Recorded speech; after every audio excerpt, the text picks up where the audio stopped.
Alright, hi. So if you're watching this, this is the first Creo tutorial that I'll be making. To begin your project, we're going to be making a screwdriver. So first you want to make sure that you're into Creo Parametric Educational Edition, and you will be greeted with this screen here. So to start out, we're going to click on the New panel on the upper left. Make sure that Part is selected. And you can name it whatever you like. Call it Driver. And be sure to use the default template. And then make sure that it's a solid and not a sheet metal or a bulk. It's very important. And then hit OK. You will then be presented with this screen, which is the model panel, the model tree, and the datum planes. This is very basic. This is what you're going to see when you start every project in Creo. Understanding the datum planes is very important to understanding how you will be functioning in this program. You have the top plane, the front plane, and the right plane. These are the basic planes that you start out with. To know that you've selected one, they will glow green. And to understand them very well, think about in a 3D object you will have depth, length, and width. And that's what these three planes really represent. And on these planes you can produce sketches. So to start out, we're going to click on the front plane and we're going to hit sketch. Now as you can see, as I revolve around, which you can do by clicking on your wheel mouse button to scroll in and out, if you click on that and revolve around, you can actually move the entire model. But as you can see, we're not viewing the face head on. We're on the front plane, and we're not viewing it face on. And we can get pretty close, but we're not viewing it perfectly. So to view it face on, to get a really good representation of our sketch, we're going to click on this button here. And this is called Sketch View. And if you click on there, it'll line it up so we have the Y and the X axis lined up pretty nicely. So to begin, we're going to create our center axis. We're going to be revolving around the Y axis to produce the handle of the screwdriver. So to do that, we're going to start out by making a center line. So we're going to click on the center line button right up here under Sketch. Go down to the origin point and it'll snap there. You will see that the cursor will automatically snap to the Y or the X axis. These are also called your references. So for right now, we're going to go down to the origin and left mouse click, and you will see that you'll have this orange line form. And you want to snap it to the Y axis, and you'll get these two green lines like you see there, and then click. And then you're going to have your center line formed. So first, we're going to kind of freeform this. So there's not a lot of dimensions here, and you can really use any dimension that you choose, but we're going to start out by creating a line. We're going to start way up here. I'm going to click, I'm going to drag out, and make sure that you see that little H. That H means that it's a horizontal line, and if you see a V, that's a vertical line. Pretty straightforward. So we're going to drag out, I'm going to click. And now that you've made your first line, click down with your center mouse scroll wheel. And that will complete your first line. And if you click again in the same place in the center mouse wheel, you'll be presented with your dimensions. So currently, this is huge. These are in inches. So we have 233 inches by 69 inches. This is massive.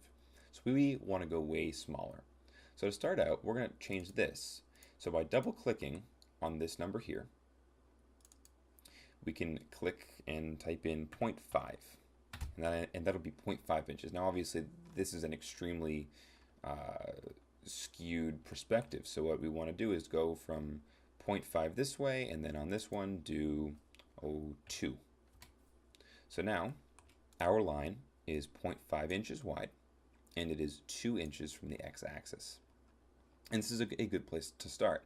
Now you'll notice that on each edge of the line you'll have a little red point. So this one's a red square here and a red square here. Now this means that they are not connected to anything. They're not a completed shape.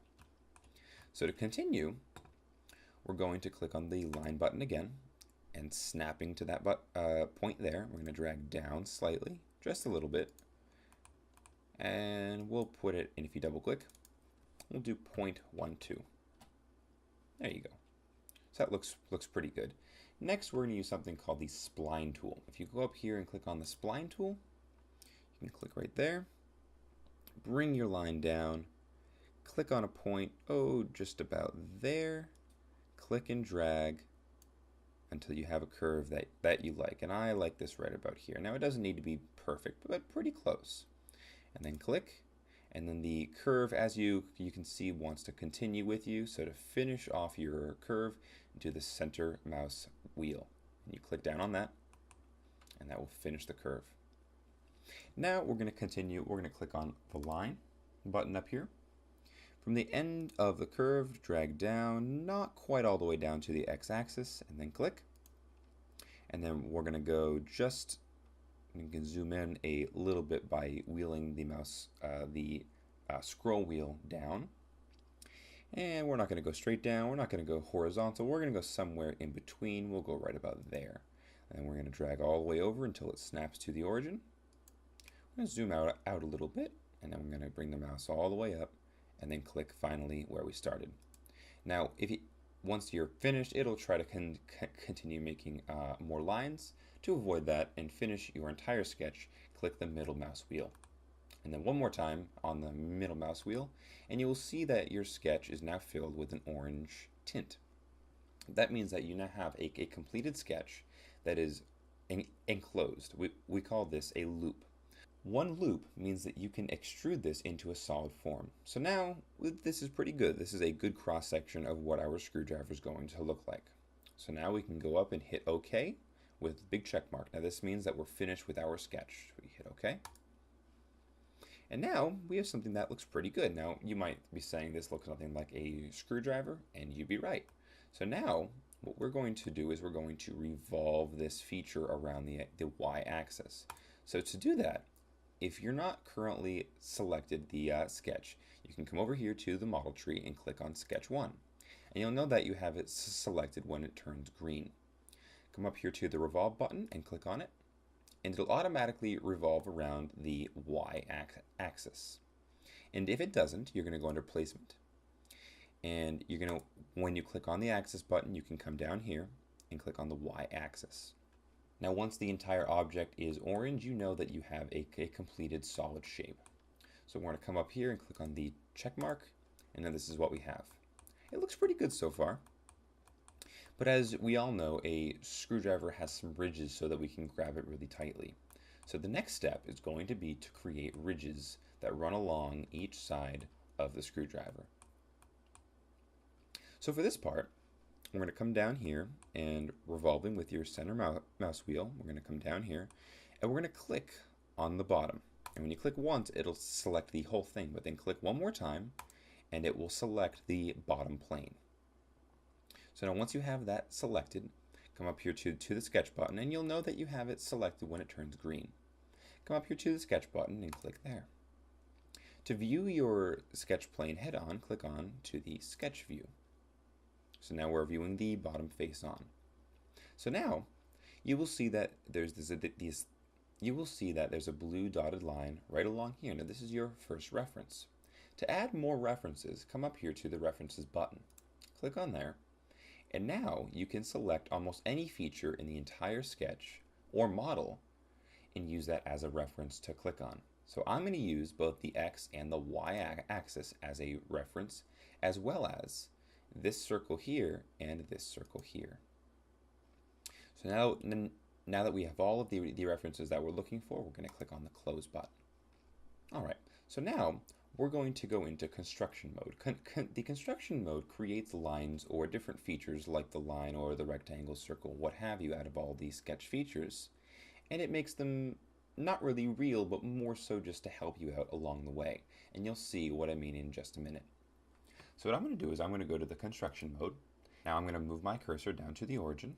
I'm going to click and I'm going to move my mouse up all the way up until it snaps right there to that edge. And you'll know that it snapped there when it creates that little green circle.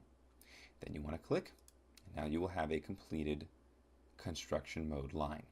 And you'll note that it's in the construction mode when it's not forming a perfect line, but rather a dotted line. So now to get out of that, you're going to click on the construction mode button again, and then center mouse wheel click. So now we have this point right here that we can easily snap to, which is right on the edge of the screwdriver. So the next step is to click on the circle button, making sure that we're no longer in construction mode, snapping to that point right there, and then clicking and dragging out to this circle here. And it will snap, and you'll know that it snapped there with that little green circle. Then you're going to click, and then center mouse wheel click, and then click one more time. And now you have a circle. Now to pan, you want to click the shift button and then click with the center mouse wheel to move around and view it more clearly. So this looks pretty good. This is what we're really going for. So now we're going to click OK. And if you revolve around, you can view now that you have your circle.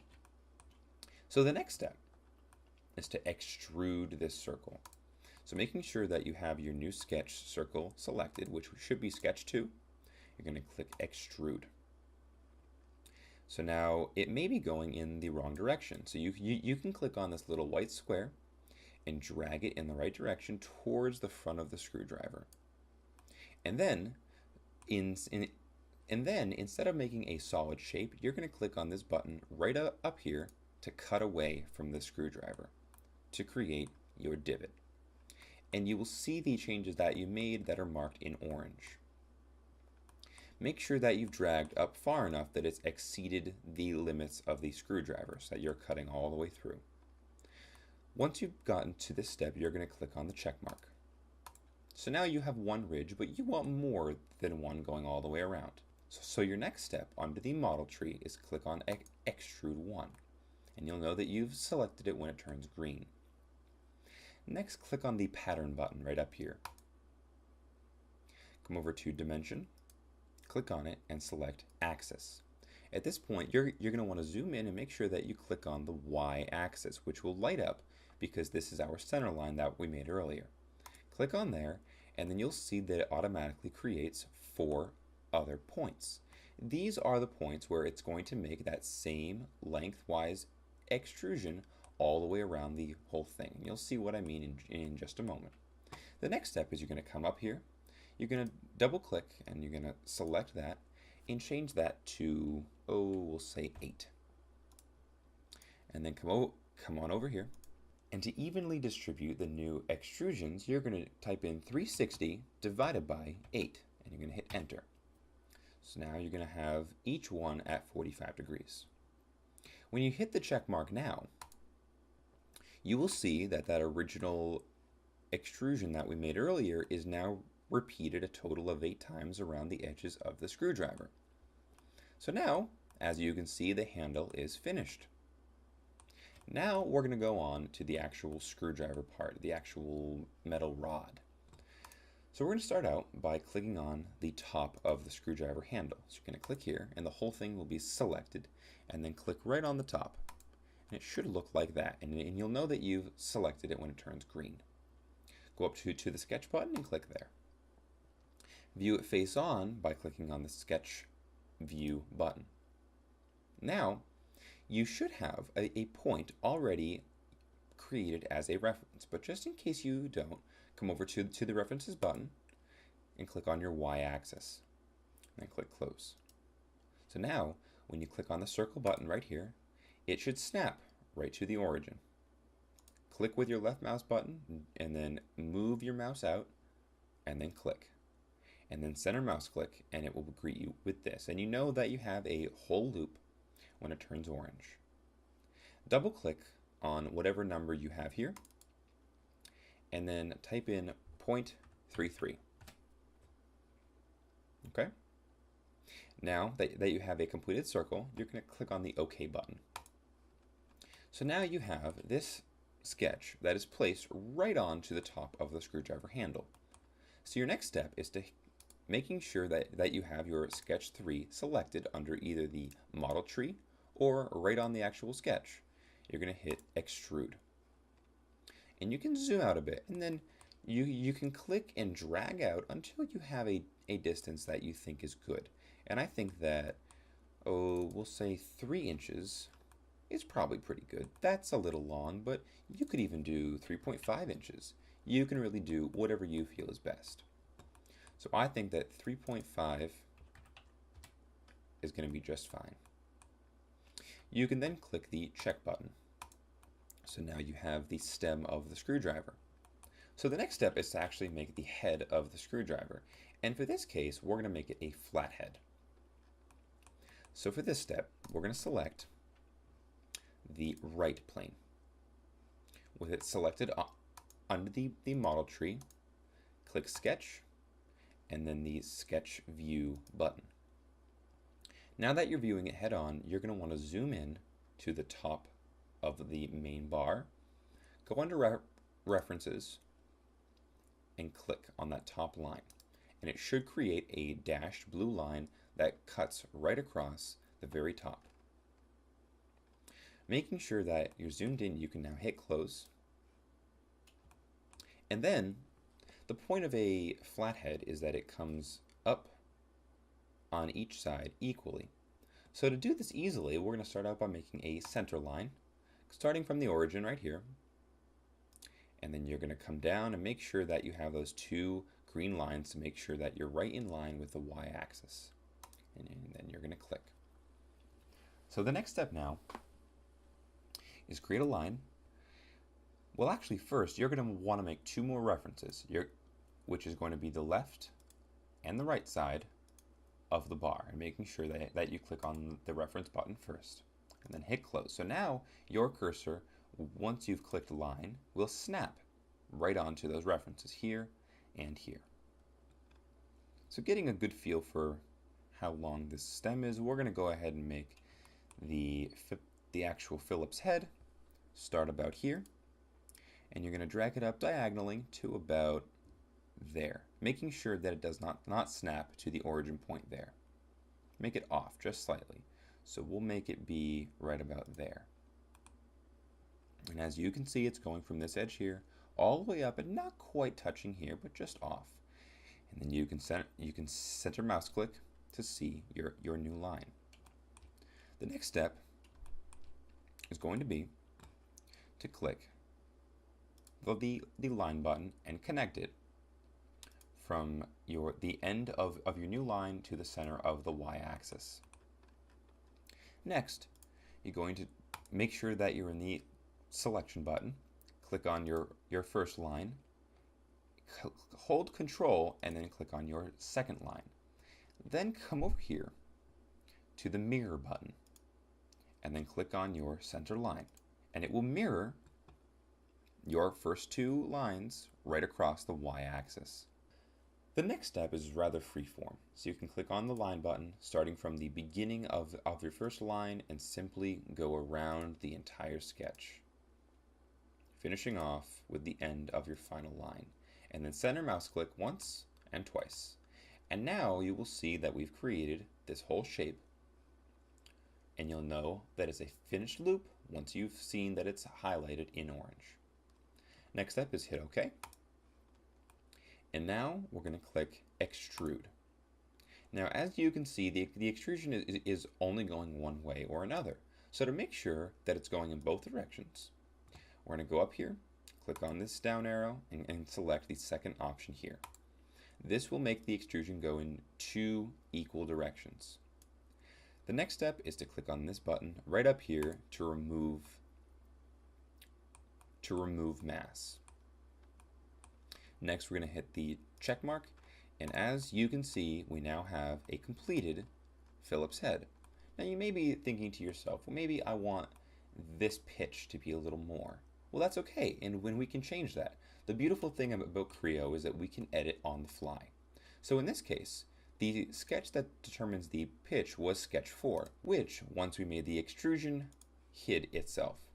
So we're going to click on sketch 4, right click, and click on this little button here. Go back into sketch view and zoom in. Now it's as simple as clicking and dragging this point down to increase the pitch. And that might be where you want it or somewhere in between. It's really up to you. And once you have it where you like it, you can click on the OK button and your new extrusion will follow suit. So this is your completed screwdriver. Of course, you can use whatever dimensions you like best. My name is Mike Gesowich, and this has been your first Creo parametric tutorial. Thank you for watching.